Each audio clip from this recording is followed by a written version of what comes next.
presidenta de la Sociedad Boliviana de Psicología. Pues para mí es un placer estar con ustedes esta tarde. Espero que no se aburran porque tenemos una jornada bastante densa. Le acepté a la doctora y después me di cuenta que era prácticamente 3 horas, creo, 2 horas, 1 hora y media. Por favor, me cortan cuando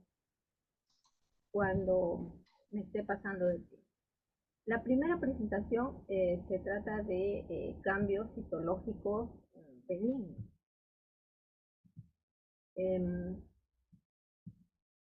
Entonces, para hablar de citología, primero debemos enfocarnos en por qué, cuál es la razón fundamental de la citología cervical, qué rol cumple.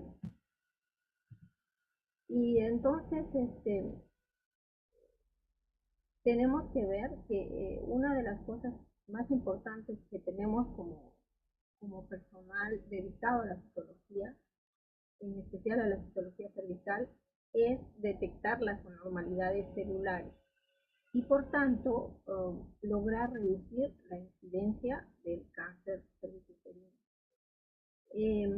Para eso es fundamental asegurar la prevención, ¿no? Todos debemos abocarnos a la prevención del cáncer cervicuterino. Y dentro de esto, en todo programa de prevención, hay dos cosas muy importantes que son asegurar la calidad y eso va a permitir disminuir la incidencia. Siempre la finalidad de un programa va a ser disminuir la incidencia de esa enfermedad. Todos sabemos que el cáncer cervicuterino es causado por el virus del papiloma humano y que es una infección muy común, que su prevención y su transmisión es muy difícil. Sabemos que el preservativo, por ejemplo, no tiene una función específica frente a otras ETS, es más difícil debido a que el virus se encuentra rodando en el perineo. Y entonces, por esa razón, puede permanecer allí por mucho tiempo y es difícil de controlar. También sabemos la historia natural de la progresión de las lesiones de cuello uterino y de cómo van evolucionando progresivamente desde 0 a 15 a 20 años. Y que en ese periodo de tiempo, como personal encargado de leer la citología cervical, podemos detectarlo. Nuestro sistema de reporte actual ha pasado por varias etapas y hasta establecernos en lo que es el sistema Bethesda para el reporte de citología cervical, la última versión es del 2017. Entonces, para empezar nuestra charla de lesiones benignas, vamos a enfocarnos en los cambios celulares benignos y en los organismos. Los organismos que vamos a tocar son los que ven en esta tabla. Y hay una especial consideración en nuestro reporte de ya no nombrarlos de manera definitiva, ¿no? Por ejemplo, para Cándida tenemos microorganismos fúngicos morfológicamente compatibles con Cándida y así por el estilo. Vamos a ir desglosando cada uno de ellos. Entonces, por ejemplo, acá tenemos esta fotografía que es panorámica y lo que llama la atención aquí es fundamentalmente el aglomeramiento. No sé si ven el puntero. Sí, ¿verdad? El aglomeramiento de estas células y llaman la atención estas estructuras, ¿no? Unas estructuras alargadas y a este aumento lo vemos y en este otro lo vemos mucho mejor y vemos cómo esta estructura alargada que se denomina pseudohifa atraviesa las células y las engarza. Asimismo, causa cambios morfológicos. Aquí vemos otro panorama. En este nos podemos enfocar en que hay elementos inflamatorios que acompañan a esta estructura. Estos elementos inflamatorios generalmente son polimorfonucleares y suelen dar en algunos casos eh, cambios en las células, como por ejemplo una ligera eosinofilia, y también puede haber una eh, vacuola perinuclear tenue. Pero aquí lo que vemos son estas estructuras que no solo son las tipas alargadas, sino también vemos estas otras más redondeaditas. Aquí tenemos una pseudohifa alargada, siempre tratando de engarzar a las células. Es como si atravesaran el citoplasma. Entonces aquí vamos a ver a mayor detalle cómo están las esporas y las pseudohifas. Y además vemos que pueden ocasionar cambios nucleares que en algunos casos nos podemos confundir incluso con lesiones de bajo grado. Y tenemos que tener mucho cuidado porque a veces solamente tenemos las esporas y los cambios nucleares. Entonces hay que buscar bien las estructuras alargadas. Cuando hay esporas solas es mucho más difícil también de detectarlas. Los cambios celulares nos van a avisar qué cosa vamos a buscar. Siempre que encontremos un aglomeramiento celular, una célula encima de otra en el panorámico, tenemos que bajar con detenimiento para ver si estas estructuras celulares no están engarzadas por las células, como vemos aquí. Es como si una crochet hubiera pasado el citoplasma de las células y las hubiera engarzado. Y hay este amontonamiento. Otra situación es el color de las células, ¿no? Son un poquito eosinófilas y los núcleos tienen cambios reactivos. Entonces allí vamos a enfocar nuestro lente y vamos a descubrir estas pseudohifas, que son como los rieles de un tren paralelos y se encuentran septadas, ¿no? Hay unos septos que las separan una de otras y las estructuras están en el medio de las esporas. Igual acá a veces están ramificaciones con angulaciones.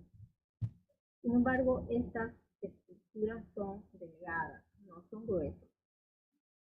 Ahí vemos nuevamente. Algunas veces pueden estar acompañadas de otras bacterias, casi siempre.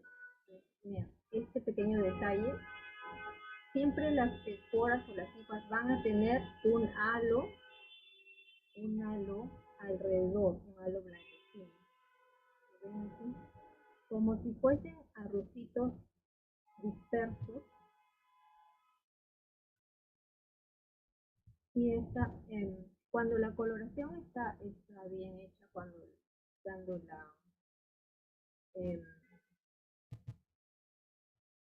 el orange está bien preparado, pues da la tonalidad rojiza, como vemos, bien evidente.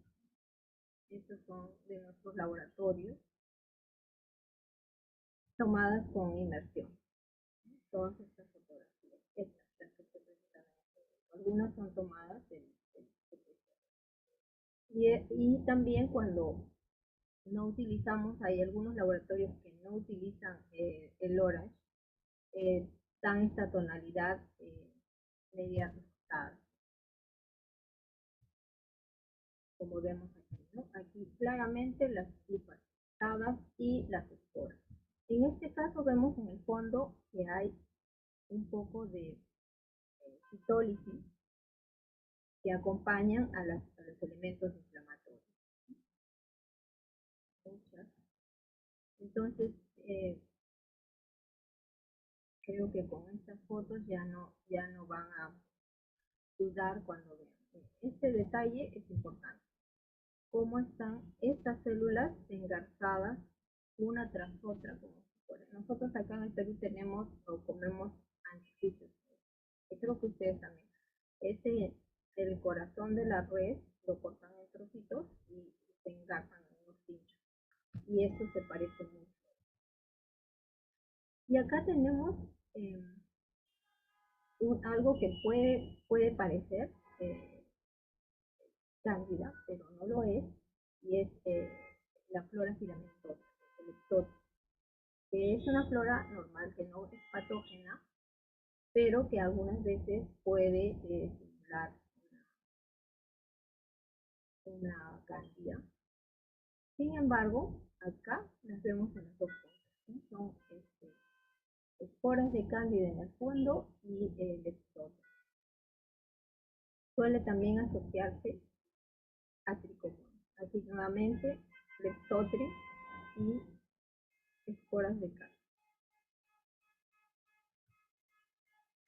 Bueno, otro organismo que encontramos con cierta frecuencia y que es importante reportar es la vaginosis bacteriana. Entonces, aquí el reporte, ¿cómo lo vamos a escribir? Vamos a escribir cambios celulares efectivos de vaginosis bacteriana. ¿Y en qué consiste este diagnóstico de vaginosis bacteriana? Pues en un fondo que esté libre de elementos inflamatorios, ¿no? Y que nos permita ver estas células que están cubiertas por microorganismos cocobacilares y que cuando conforman o borran completamente las células se les denomina células. Entonces, la vaginosis bacteriana es, casi siempre son los lactobacilos que han sido reemplazados por organismos anaeróbicos. Y los síntomas clínicos a veces da descarga vaginal, ¿no? Y se da porque hay un viraje en el pH vaginal. ¿Cuándo es importante informar? Vamos a ver otras. Aquí vemos mejor la célula guía. Y como ven, casi no hay bacterias. Esta es una mejor foto. En el fondo no vemos. Sin embargo, algunas veces podemos ver elementos inflamatorios y entonces allí solamente reportamos, al menos yo lo hago así de esta manera, como cocobacillus. ¿Por qué debe tomarse en cuenta o informarse? Especialmente en las mujeres embarazadas es importante porque puede causar ruptura de membrana prematura. Aquí nuevamente vemos el fondo. En el fondo vemos que están distribuidas las bacterias y sobre algunas células. Entonces, esto es cambios celulares morfológicamente sucesivos de vaginosis bacteriana. Algunas veces también puede dar alteraciones en la tonalidad del citoplasma con cierta orange.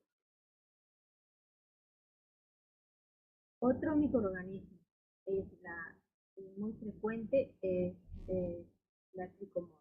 Las tricomonas son parásitos, ¿no? Es un parásito flagelado, como lo vemos acá, ¿no? Tiene un núcleo que suele ser excéntrico y esta línea aquí es el axoncillo. Tiene 4 flagelos generalmente en sus extremos y estos casi nosotros no los vemos en citología. Esto ha sido tomado de proteína directa, ¿no? El cuadro clínico característico es la descarga, una descarga vaginal que es amarillenta, espumosa, maloliente, y en la colposcopía da el famoso signo de la fresa, ¿no? Que son la alternancia de zonas claras con puntos rojos, que le da una morfología aframbuesada o de fresa en el cuello uterino. Nosotros lo que vemos en la citología Va a depender mucho de la fijación. eh, si la fijación es rápida al momento de hacer la toma de muestras. Si la fijación es rápida, vamos a tener a los microorganismos más preservados. Si la fijación se demora, entonces a veces ya no los vemos porque son eh, muy lábiles cuando salen de su ambiente. Eh, entonces, si se desecan un poco, ellas ya no van a ser visibles en la citología convencional. Entonces tenemos acá uh, este fondo que tenemos que tener en cuenta siempre. El fondo es muy sucio. Cuando vemos un fondo sucio y vemos como citólisis y unas estructuras que no definimos bien qué son, hay que bajar a verlas, ¿no? Aquí tenemos muchas tricomonas. Estas son de forma uniforme, ovaladas. Siempre tienen este núcleo excéntrico que nosotros le decimos el ojo chinito, que está ubicado hacia la periferia. Entonces, son ovaladas, son alargadas, en forma de pera. Y el fondo, siempre hay una citólisis y un fondo. Y aquí también tenemos en el centro esta y este fondo sucio, cierta tendencia también a la osmosis. Aquí la vemos mejor. De aquí de forma redondeada, a veces los núcleos son triangulares y algunas veces, debido a esta morfología, se parecen mucho a las células parabasales. Entonces, en pacientes con otitis atróficos, se nos dificulta mucho hacer este diagnóstico y a mayor aumento. Y en este panorámico, ¿en qué nos vamos a fijar? Pues acá hay tricomonas, está difícil, ¿verdad? Pero cuando vemos este fondo que tiene, ¿qué es lo que nos llamaría la atención para buscar?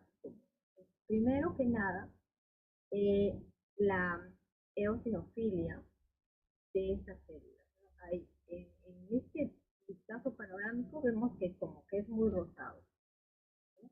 Entonces, además, vemos los núcleos que tienen una vacuola perinuclear y están medio contraídos, ¿no? Todos tienen una vacuola perinuclear. Estos son hallazgos de cambios operativos.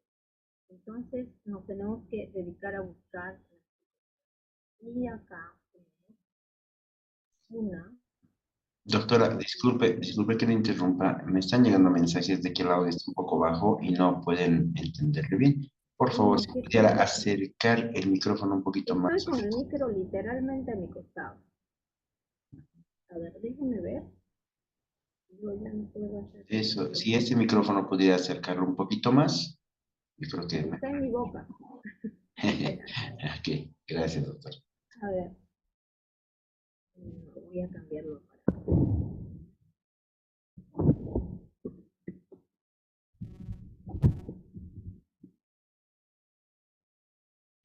Déjenme ver un momento si puedo subir el volumen.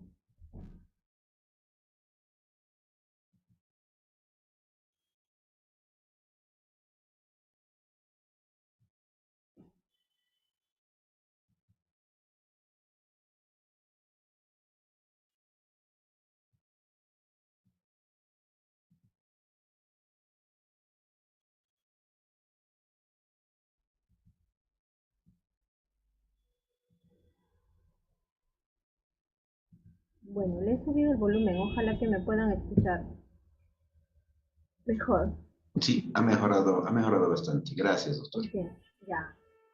Entonces, les decía, nos fijamos en este fondo y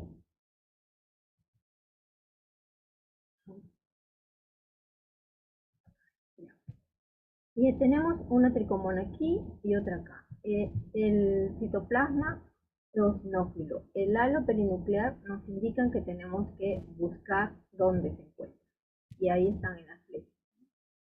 Entonces están, y aquí la vemos a una mejor y aquí a la otra, ¿no? Y ven que en ese campo solo hay dos, pero si están, tenemos que informar. Nuevamente, fondo sucio, y aquí está acompañado de otro microorganismo que es la garnerela. Vemos que hay estas estructuras redondeadas, aquí están un poquito más hinchadas y se notan mejor, sin embargo acá las vemos mejor preservadas en su forma habitual, ¿no? Que son filiformes con el núcleo lateralizado. Aquí hay muchas.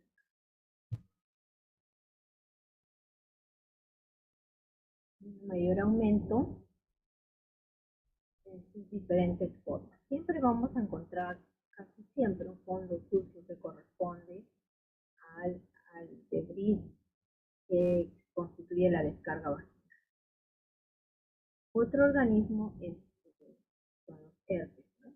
Además del virus del papiloma humano, que se trata siempre en un capítulo aparte, vamos, otro microorganismo que suele encontrarse sobre todo en pacientes que tienen como antecedente HIV, a veces encontramos este virus.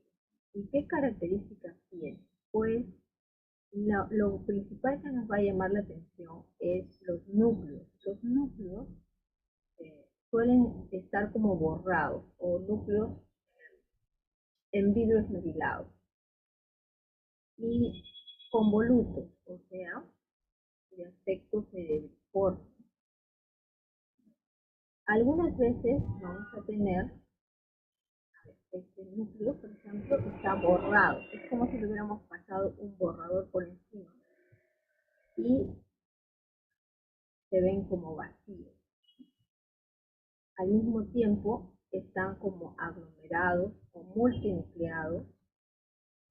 Tenemos un multinucleado, vacíos,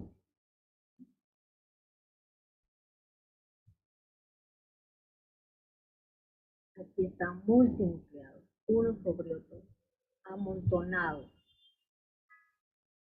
Nuevamente multinucleados, y aquí sí tenemos una característica más que es el macronucleo. Y cuando esto es muy grande, el diagnóstico diferencial es con citomegalosis. Una célula multinucleada muy grande, el núcleo y deformado en vidrio esmerilado. Nuevamente una célula grande con unos núcleos amontonados con nucleolo prominente. Y esa es la característica del herpes.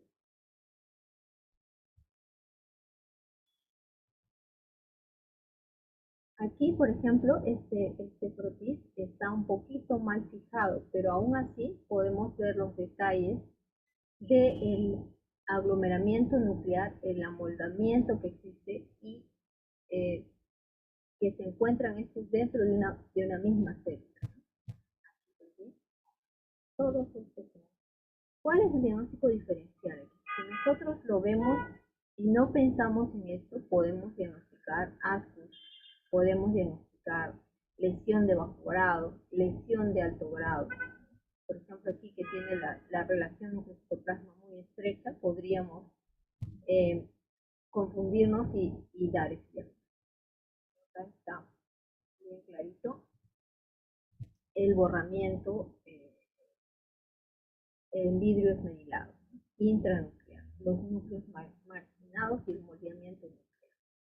Y aquí, por ejemplo, tenemos el nucleolo, la inclusión intranuclear que nos hace confundir con citomegalovirus. Yo no he tenido nunca un caso de citomegalovirus citológico en patología cervical, pero sí en las muestras de patología quirúrgica sí alguna vez. Nuevamente los núcleos borrosos, en vidrio esmerilado, el fondo inflamatorio. Y aquí tenemos una infección herpética, pero este es el herpes, este también, las células multinucleadas, pero está acompañada de tricomonas, ¿no? Entonces, este paciente obviamente hay que pensar que estamos frente a un paciente con un problema de tipo inmunológico. Casi siempre es, eh, VIH. Otra toma, aquí está el herpes y aquí está la tricomona. Todas estas células son de herpes. Entonces, en el fondo vamos a tener la combinación de ambos infecciones. Por ejemplo, el herpes virus, ¿qué cosa da en el cuello uterino? Pues da ulceraciones.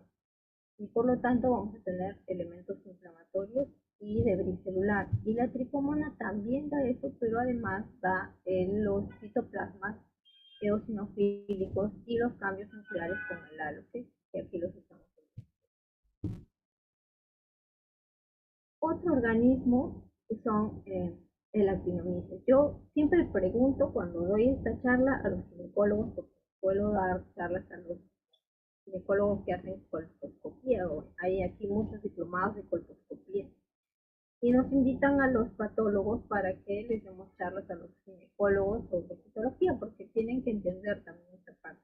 Siempre les pregunto, ¿y ustedes las reportan actinomyces? Y siempre me dicen que no. Entonces, ¿y por qué no lo reportamos? Porque no lo conocemos, creo. Entonces, ¿qué es el actinomyces? Esta foto es del bebé. Pues se ven realmente así, como nubecitas negras, ¿no? Que están distribuidas. En este caso hay muchas, pero a veces no hay tantas juntas. A veces está una por aquí, otra dispersa, ¿no? Pero básicamente es eso, parecen artefactos o parecen nubecitas negras que están allí como de manera algodonosa. Entonces, aquí, este sí es un caso mío. Aquí vemos el centro de un color diferente y como que salen unas estructuras hacia los bordes, ¿no? Si lo vemos, lo hemos puesto en mayor aumento, esta es otra. Vemos cómo salen como estos rayos, como manera de rayos de sol. Y aquí se ve mejor, aumento muy grande. Entonces, pero en nuestra histología convencional a veces no lo vemos con ese detalle, pero sí podemos ver las figuras algodonosas. Entonces, reportemos estructuras morfológicamente compatibles con actinomyces. ¿Dónde lo vemos con frecuencia? En las pacientes portadoras de DIU, pero lamentablemente nuestros amigos ginecólogos y obstetras a veces no nos informan que la paciente tiene DIU. Yo también lo he visto en pacientes ancianas, muy ancianas. La razón no la sé, pero he tenido algunos casos. Bueno, y hablando y retomando el tema de cavidad, el camino se hace caminando. Yo he puesto aquí algo que no está en el Bethesda, pero lo he puesto como otro. El Bethesda no lo contempla, no lo menciona, pero sin embargo en los textos de citología convencional están descritos estos cambios, y son los cambios relacionados a la probable infección por clamidia. Entonces vamos a ver que estos cambios se dan casi siempre en células intermedias o parabasales y están conformados por vacuolas paranucleares, como vemos aquí, aquí hay otra, un caso mío, y dentro de ellas vemos como un polvillo. Otra morfología que tiene es la multivacuolización, siempre citoplasmática. Vamos a ver otra. Aquí, por ejemplo, está igual paranuclear y con este depósito en el interior. Nosotros hicimos un trabajo, lo podemos buscar en la web, en presas presas de un penal de Lima. Y les hicimos Papa Nicolau y una prueba de detección de clamidia, pero por inmunofluorescencia. Entonces, para empezar, encontramos que en la población de presas había una incidencia muy alta de lesiones premalignas, aproximadamente el 20%, que es bastante alto. Lo otro que encontramos fue que había muchas simbiosis, así como hemos visto algunas fotos de concomitancia de herpes, con monas, cándida, con listosis o con otro organismo. Igualmente encontramos una prevalencia alta de esta clamidia. Entonces, el correlato entre lo que nosotros reportamos como cambios de clamidia más los hallazgos, pues más o menos eran correspondientes al 50%. O sea, no todos los cambios se pueden evidenciar citológicamente. Y es por esa razón que me imagino que no se contempla en el BT. Entonces, bueno, acá tenemos este cambio. Aquí hay una ligera vacuolización en el citoplasma. Y otro es esta estructura que son como a manera de huevos fritos. Está la gran vacuola y dentro hay esta estructura, o vemos estos otros que son como una arenilla que está dentro del citoplasma. La vacuola siempre es bien delimitada, como si uno lo hubiera trazado con un bolígrafo, con un lápiz. Está bien definida. Este es otro. Este es otro. ¿Qué es lo que pasa? Que algunas veces, sobre todo en pacientes postmenopáusicas, podemos apreciar vacuolización del citoplasma como un cambio degenerativo. Y es por esa razón que hay la duda de si será o no. Yo generalmente lo pongo como cambios que sugieren la posibilidad de infección por clamidia y debe corroborarse por estudio inmunológico, ¿no? Un estudio inmunológico se puede dar en sangre o también se puede dar en la prueba que se hacía en el extendido citológico por inmunofluorescencia. Aquí tenemos una vacuola grande paranuclear y las otras pequeñitas que son como huevitos alrededor. Estos aquí, estos cambios son menos específicos, los que vemos en esta vacuolización citoplasmática múltiple, son menos específicos. Y aquí tenemos uno en el que a esta se le realizó inmunohistoquímica, ¿no? Para clamidia trachomatis y otros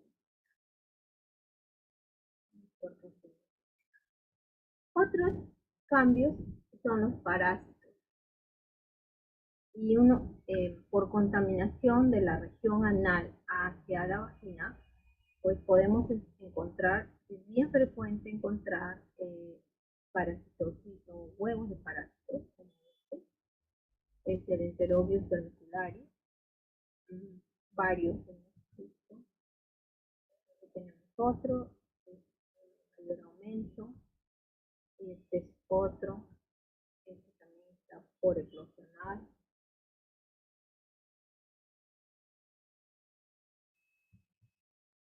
Y esto es otro parásito, que es es un ascaris, pero este caso es una paciente que falleció por una ascariasis múltiple, una paciente con VIH que tenía ascaris en todos los órganos, o sea, en el pulmón, en el hígado, en todos lados. Bueno, hubo también. Hay otros que están mencionados en los textos que no son de nuestra zona, que es, por ejemplo, esta, una microcilariasis. Este es otra microcilariasis. Y otro que encontré por allí, que yo nunca he tenido, es artículo, descargué de un artículo, es un parásito de huevo de tenia.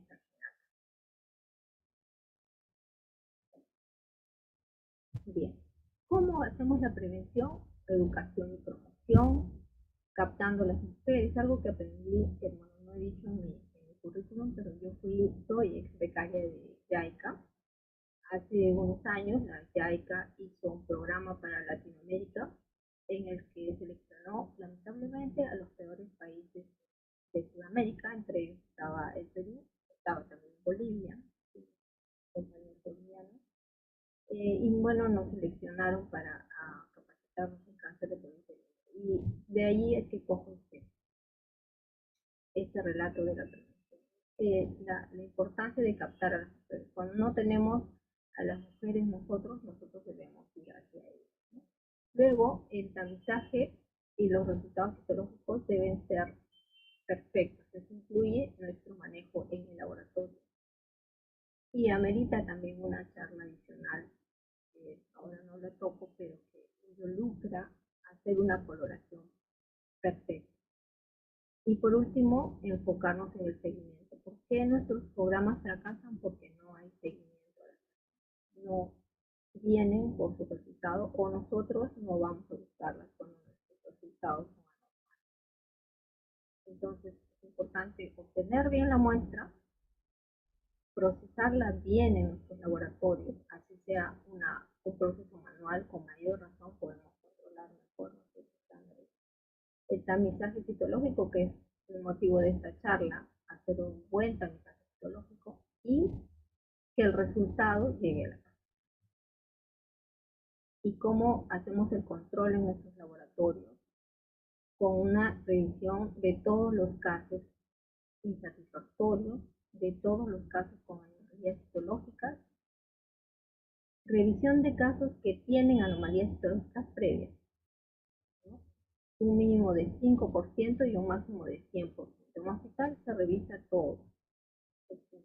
Y hay laboratorios periféricos que tienen mayor volumen, en los que revisan el 20%.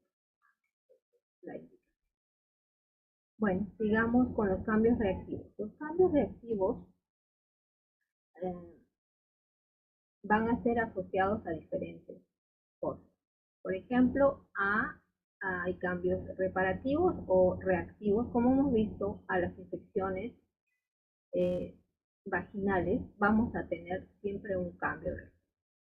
Al tratamiento de radiación también tenemos cambios, y a la presencia de DIU, además de que puede dar infecciones como la actinomicosis, da cambios propiamente dichos. ¿Por qué? Porque el DIU actúa como un cuerpo extraño. Entonces, los cambios reactivos asociados a reparación involucran un aumento en el tamaño nuclear. Decimos que aumenta un poquito menos que lo que aumenta para una lesión de bajo grado, pero son cambios notables.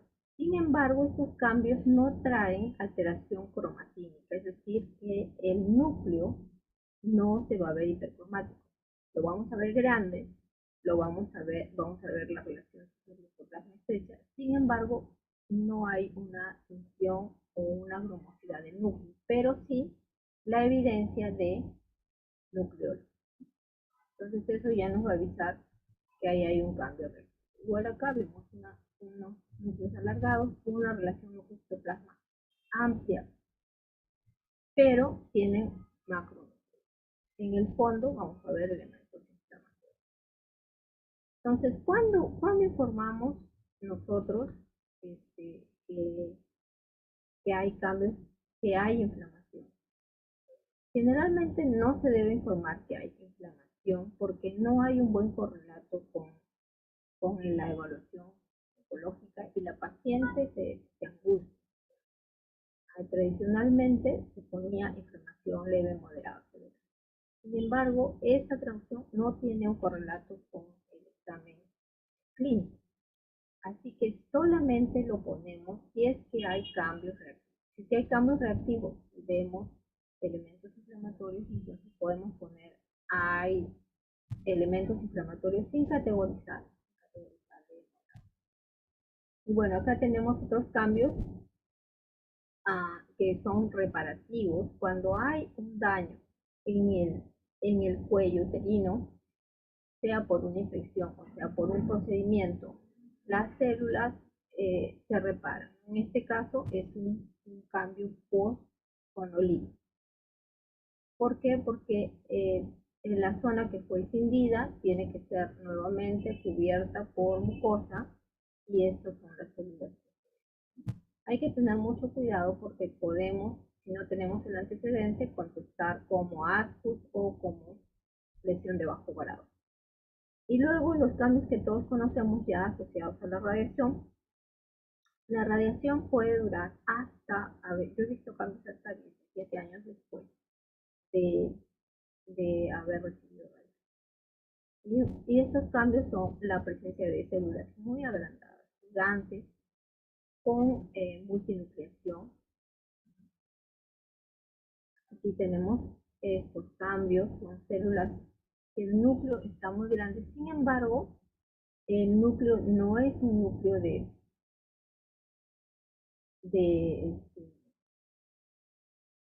que tiene hipercromasia, que tiene vital, ¿no? Viable. Bueno, tenemos otros cambios celulares que son los cambios asociados al virus. Muchas veces los cambios asociados al virus pueden confundir con lesiones glandulares, porque son las células glandulares las que tienen estos cambios reactivos y están dados por la vaporización también, por el agrandamiento nuclear. Entonces, si tenemos el antecedente, fácilmente vamos a poder diferenciar. Y también tenemos que informar la presencia de células glandulares post-histerectomía. No, no les miento, muy frecuentemente cuando informamos esto viene el ginecólogo alteradísimo para decirnos, pero yo lo operé todo. Entonces, recordémosles y recordemos nosotros que pueden quedar islas de células de reserva que posteriormente van a producir células glandulares. Entonces, por esta razón es la presencia de estas células. Sin embargo, no tienen un significado de malignidad. La atrofia, eso lo vemos comúnmente, ¿no? Son aquellos tendidos que están constituidos mayoritariamente por células parabasales en las mujeres de mayor edad. Y otros cambios benignos son la metaplasia tubárica, en la que vemos las células cilíndricas con cilios muy evidentes. No es infrecuente. Y también tenemos la metaplasia transicional, que es aquella en la que el epitelio se ha transformado hacia o se parece al epitelio transicional urotelio, ¿no? Entonces, ¿cuál es la característica de esta metaplasia? Pues es la presencia de estas hendiduras profundas celulares. Y aquí tenemos otro, estas hendiduras que se ven en las células, pues son de ese tipo de metaplasia. Muy bien, entonces, muchas gracias. Para la primera charla, no sé si me pasé el tiempo. Ahora que estamos en la era informática, usemos la informática como una herramienta y sobre todo nosotros que ya estamos un poco mayores, no nos torturemos mucho con ello. Muchas gracias. Entonces, vamos a pasar a la otra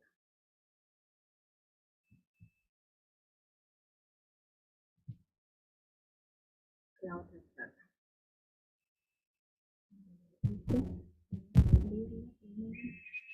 Vamos a cerrar.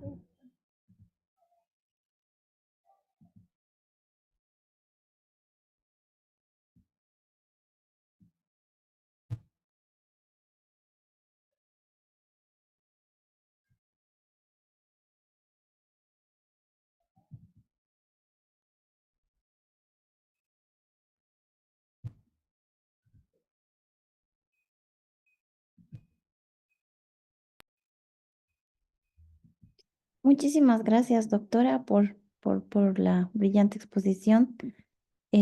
Antes de pasar al otro tema, tal vez preguntar al auditorio si es que existe alguna consulta, alguna pregunta, algún comentario, tal vez.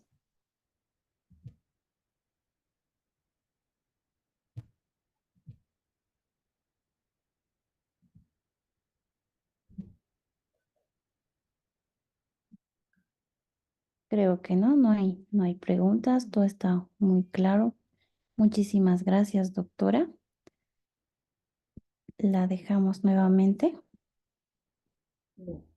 Entonces, vamos a pasar a la segunda charla, creo que ya lo están viendo en pantalla, ¿verdad? Células escamosas atípicas, células glandulares. Este es un tema medio difícil. A mí realmente me gusta hablar de este tema después de hablar de lesiones de bajo y alto grado, pero no me han dado el tema, así que vamos a asumir que ustedes ya tienen claros los criterios de lesiones de bajo y alto grado. Y pues simplemente enfocarnos en que son anomalías de las células epiteliales, y dentro de ellas vamos a ver las células de significado indeterminado y las células en las que no se puede excluir una lesión famosa de alto grado. En realidad, el hablar de anormalidades de las células epiteliales, un gran aporte que ha tenido el sistema Bethesda justamente ha sido eso. Dentro de los aportes que el sistema Bethesda ha dado a la citología, básicamente han sido dos aportes bien importantes. Uno ha sido el poder categorizar la adecuación de la muestra, es decir, poder decirles a los usuarios de la citología cervical si han tomado bien o no su muestra, y en base a eso hacer los reportes. Y el otro gran aporte ha sido el poder encasillar esta nomenclatura a aquellas células que no sabemos qué es. O sea, porque cuando hablamos de células escamosas atípicas de significado indeterminado, estamos ya diciendo que hay una lesión. A la paciente lo que percibe es, ya tengo una lesión. Entonces, ¿cómo las categorizamos? Pues es por exclusión. Cuando ya estas células que estoy viendo no cumplen con el criterio de lesión de bajo grado, entonces la voy a denominar A. ¿Qué células estarían involucradas aquí? Pues las células superficiales y las intermedias, algunas células intermedias, ¿no? Entonces, en este grupo nos vamos a enfocar. Si yo veo una lesión que está en este grupo de células y que no cumple con todos los criterios de una lesión de bajo grado, van a ir a este grupo. ¿Y qué otras células van a ir o qué grupos de anomalías celulares epiteliales van a ser reportadas como H? Pues aquellas en las que hay una sospecha de que esta lesión puede ser lesión de alto grado. Es decir, que yo pienso que es lesión, puede ser lesión de alto grado, pero no cumple con los criterios, porque hay criterios psicológicos bien definidos de cuándo es una lesión de alto grado. Entonces, no, si les falta alguno de esos criterios, va a ir hacia esta denominación. Entonces, son categorías en las que vamos a hablar de diagnóstico por exclusión. Entonces, ¿cuál sería la definición? Son cambios que son sugestivos de lesión intraepitelial, pero que cuantitativo o cualitativamente son insuficientes para una interpretación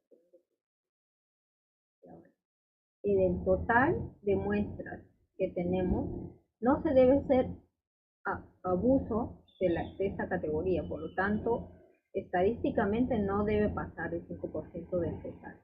Y la relación entre lesión de bajo grado y ACT no debe superar la relación de 2:1 o de 3:1.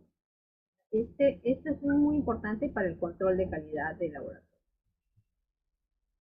Entonces aquí vamos a ver algunos. Por ejemplo, en esta lámina tenemos algunos cambios. Para describirla mejor, ¿qué le vemos a esta lámina? Pues hay algún problema de desecación, ¿no? No se ha hecho el montaje en el tiempo correcto, por eso tenemos este artefacto del polvillo de oro, que le llaman. Aquí también, ¿no? Está un poco desecado. Sin embargo, nos llama la atención, pues aquí hay un ligero halo perinuclear y esta está un poco picnótica, pero nos llama fuertemente la atención estas dos células. Estas dos células corresponden a células intermedias superficiales, pero el núcleo está muy grande. Sin embargo, la cromatina no se ve granular, no veo cromocentros como para decir es una lesión de bajo grado. Entonces, como no cumple este requisito, esto va a ser catalogado como ASA.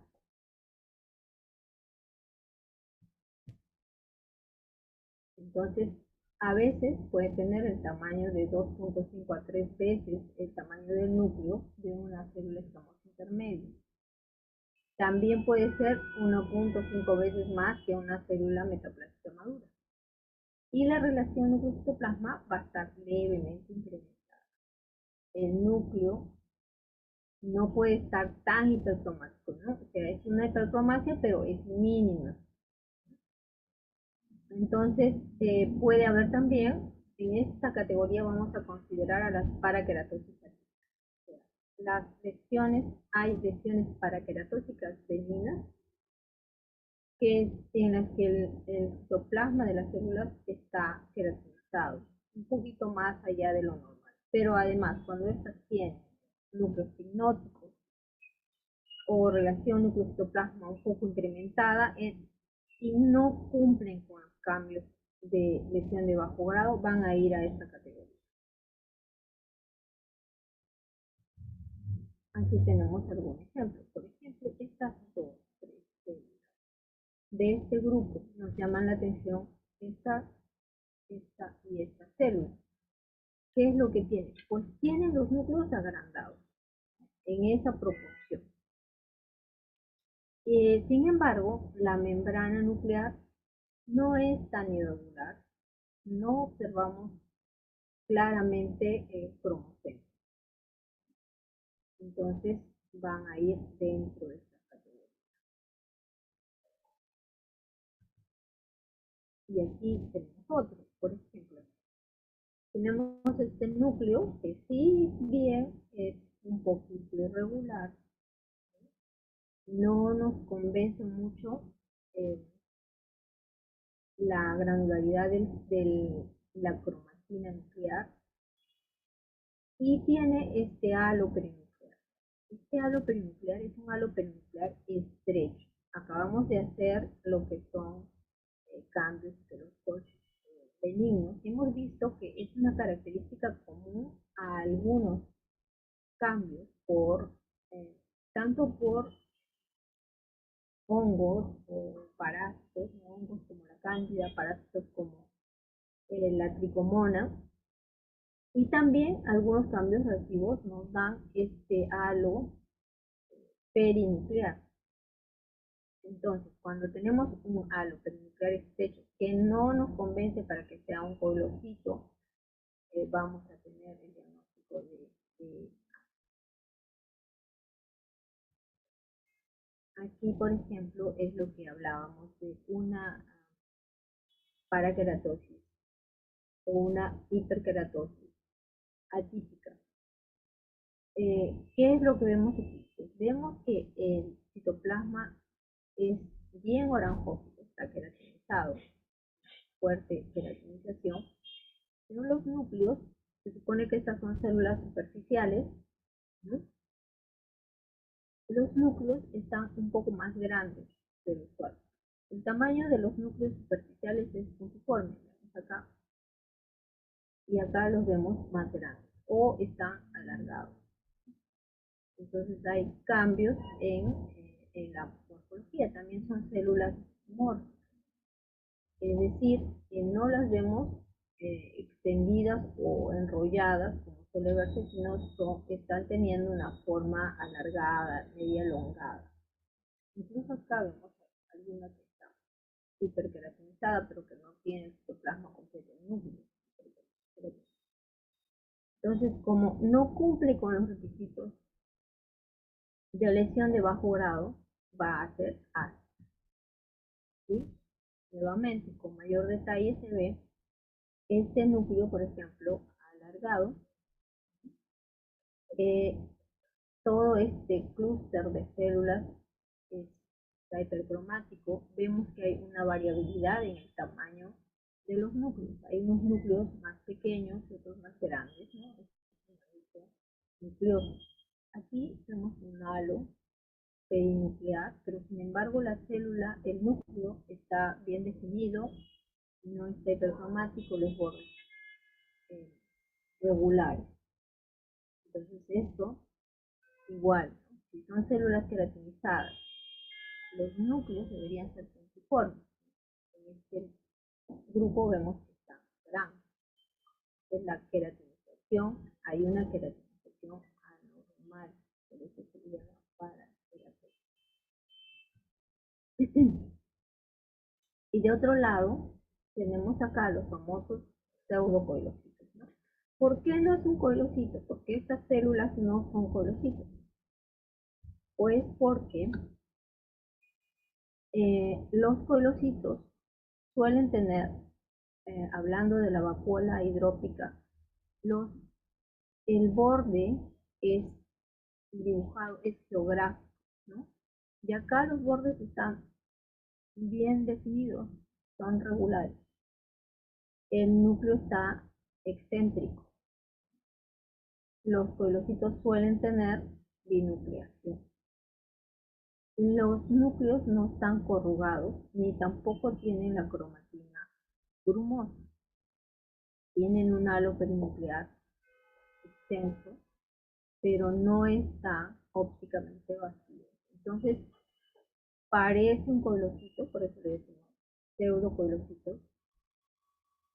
Hay una teoría que dice que probablemente son la evolución hacia coilocito, pero según el Bethesda tenemos que tener el coilocito bien definido con los criterios que ya nos han enseñado para que podamos categorizarlo como lesión de bajo grado.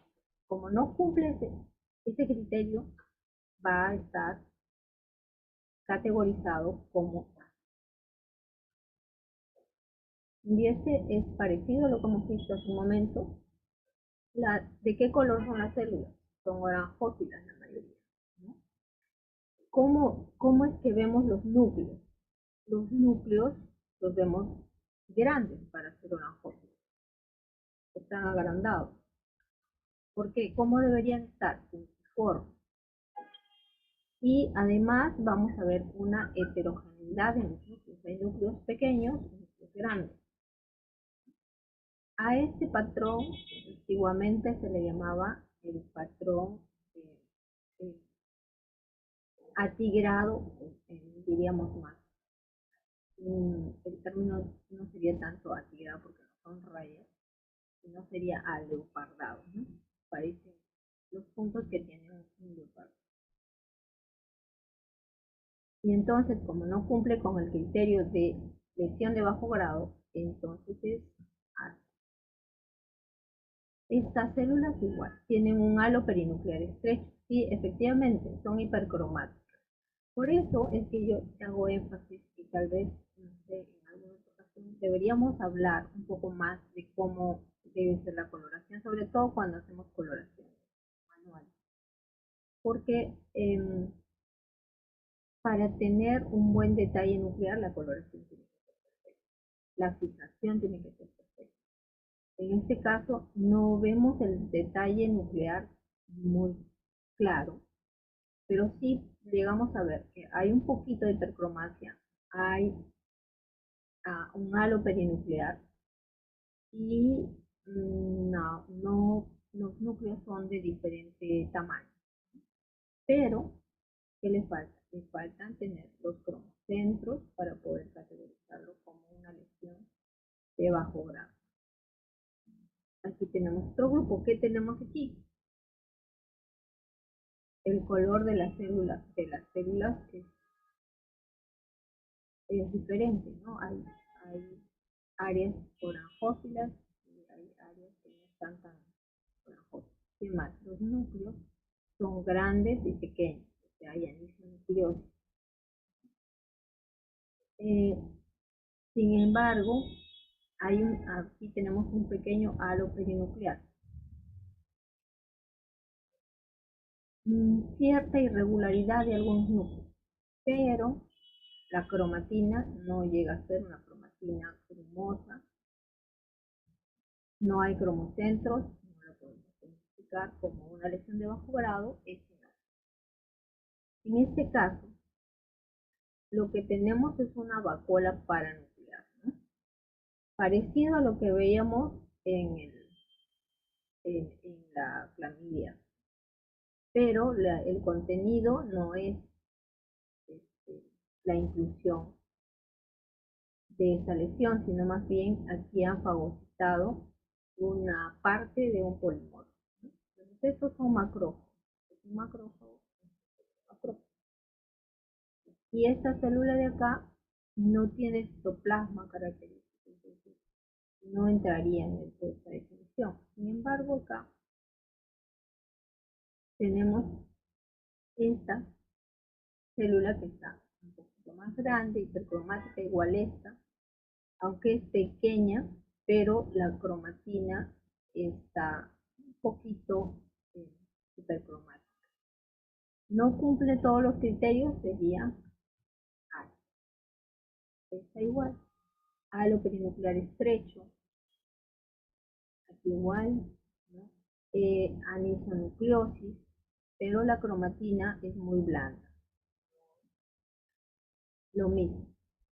Y tampoco tenemos nucleolo como para categorizarla como un cambio de tipo reactivo.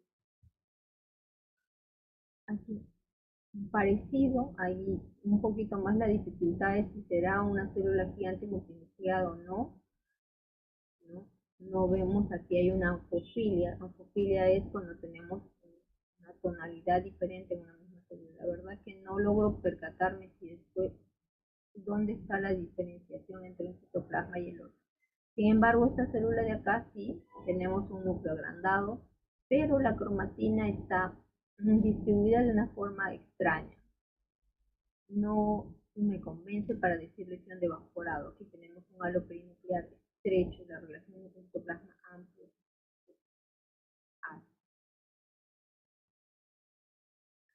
De todas las muestras de ASCU, de lesiones escamosas atípicas, de todas muestras de lesiones escamosas atípicas, las de significado indeterminado deben corresponder al 90 o al 95%.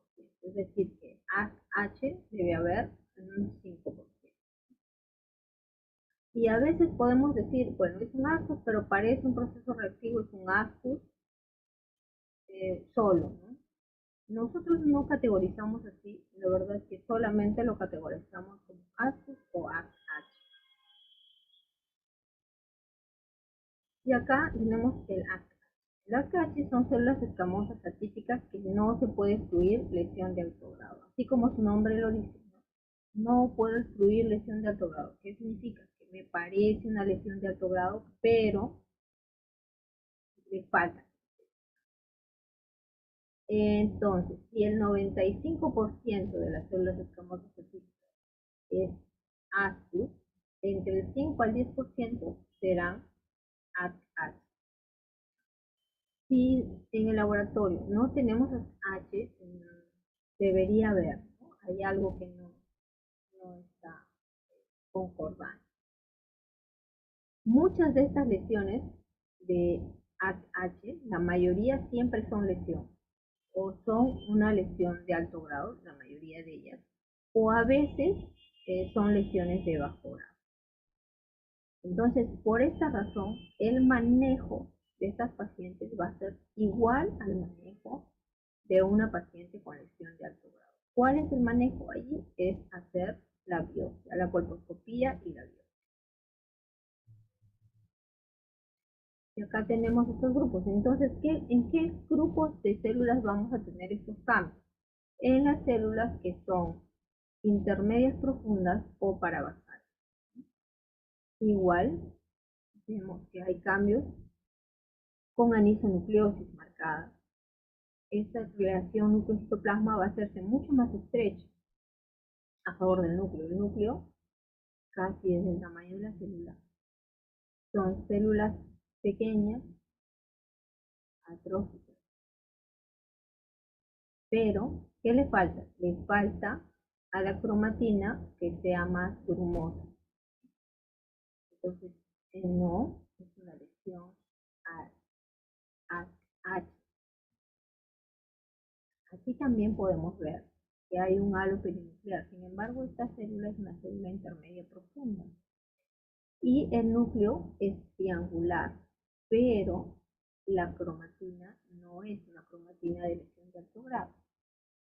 Aquí le falta esta muestra, pero la cromatina no completa los criterios de una cromatina de lesión de alto grado. Aquí tenemos un halo estrecho perinuclear, igual, ¿no?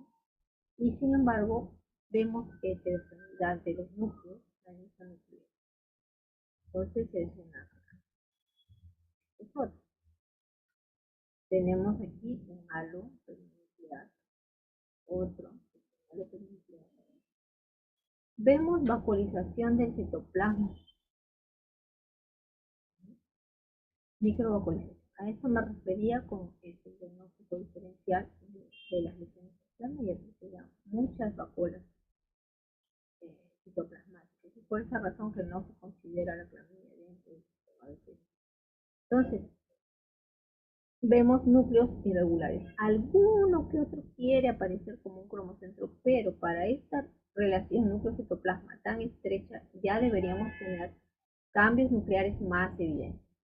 Entonces entra en la categoría A. Y esto igual, ¿no? Acá incluso hay una escotadura profunda, pero los núcleos son bien light, como decimos, bien suaves, cromatina blanda. Entonces entra en esta. Y esto igual, incluso acá estamos viendo que la cromatina tiene cierta granularidad. Hay núcleos amontonados. A veces cuando tenemos estos grupos nosotros dudamos si esto será glandular o si será escamoso. Pues tenemos que ir a los bordes celulares para ver en qué terminan. Si terminan con el citoplasma vacuolado, pues probablemente es glandular. Aparte, los núcleos son núcleos de células escamosas. No tienen los criterios completos, por lo tanto es una rara. Algunos sí podríamos contestar también como AGC. Aquí sí vemos un poquito más de hipercromasia, esta célula que es una célula en Renacua, ¿no? Son cambios dismórficos. Una vacuola dentro del núcleo. Entonces, por la relación núcleo-citoplasma tan estrecha, podemos decir que esto es. Aquí sí, bastante sugerente, ¿no? Pero solamente hay dos, esta y esta.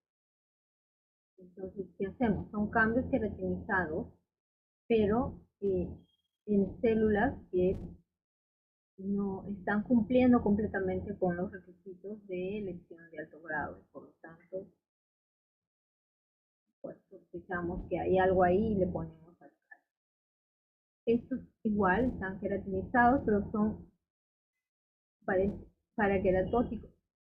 La relación núcleo-citoplasma muy estrecha, el borde de las células es irregular, hay un halo perinuclear estrecho, núcleos triangulares. Esta de aquí parece metaplásica, pero está queratinizada. Entonces, tanto por la relación la morfología de las células, que son células pequeñas con relación núcleo-citoplasma amplia, va a ir a la categoría A. Parecido al anterior, células amontonadas que tienen los núcleos monomórficos, sin embargo no tenemos un buen detalle de la morfología de estos núcleos, por lo tanto van a ir a este núcleo individual, muy sugerente, pero el fondo está en vivo esmerilado, ¿no? Entonces hay que buscar si no hay herpes, y si no hay herpes va a ir a la categoría. Esta es igual, todas son parabasales, entonces núcleos están grandes, relación núcleo-citoplasma bien estrecha, van a estar. Y vamos a las células endocervicales atípicas o células glandulares atípicas. Tenemos dos categorías, las células endocervicales atípicas y las células endometriales atípicas. A veces es difícil diferenciar también las células endometriales y otras veces es más o menos fácil. Y cuando no podemos, solamente decimos células glandulares. Entonces, dentro de las células glandulares atípicas, en total no debe superar el 1% del total. En un seguimiento y correlación histológica se ha visto que las lesiones glandulares atípicas pueden ser lesión de bajo grado en 9 al 43%, carcinoma 3 al 9% y adenocarcinoma in situ del 1 al 7%. ¿Cuáles son los criterios? Pues hay algunos criterios que definen o que se parecen al adenocarcinoma in situ. ¿Cuáles son estos criterios que diferencian benignidad de malignidad? Por ejemplo, la membrana nuclear irregular, las células sueltas que sean atípicas, que eso se suele ver en los adenocarcinomas, y el citoplasma escaso. Y acá tenemos este grupo. La verdad es que este grupo a mí, yo sí lo hubiera diagnosticado como adenocarcinoma.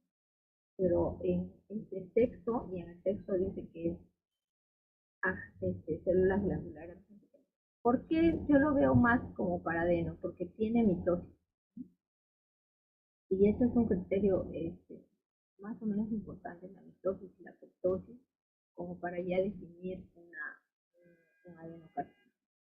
Sin embargo, ¿qué le falta? Pues el adenocarcinoma infiltrante, si fuese el caso, tendría un fondo sucio y las células malignas sueltas, ¿no? Que no lo vemos.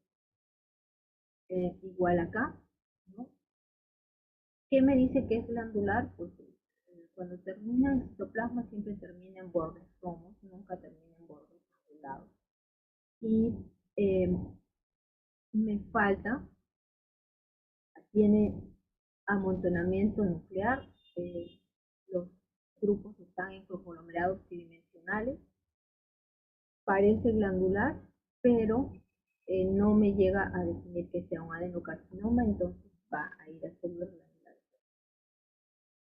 Los adenocarcinomas suelen tener nucleolo prominente, acá tenemos un nucleolo, pero no todas las células tienen esa morfología, y acá hay algunas, a mí en este grupo particular me parece que tienen el citoplasma muy denso. Podría ser también que se trate de una lesión famosa que está yéndose a la porción glandular. Eso, como tengo esa duda entre eso y eso, lo categorizo como célula glandular. Aquí también vemos estos grupos, claramente tienen morfología glandular, ¿no? Hay un patrón de pseudoestratificación, hay la formación de estos acinos, pero no veo bien el detalle nuclear, entonces no puedo colocar que haya un adenocarcinoma. Aquí parece pues el plumaje, ¿no? del adenocarcinoma in situ, porque se están disponiendo con grupos de pseudoestratificación y pérdida ligera de la polaridad.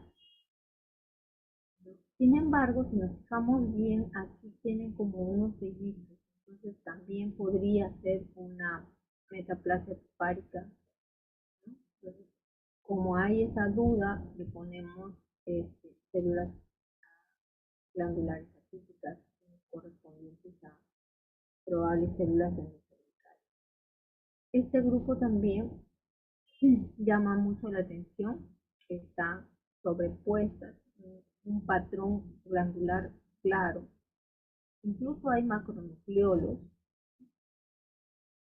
pero hay zonas donde no se define bien la cromatina, entonces no llegan no le alcanza el criterio para hacer un adenocarcinoma, ni un adenocarcinoma in situ.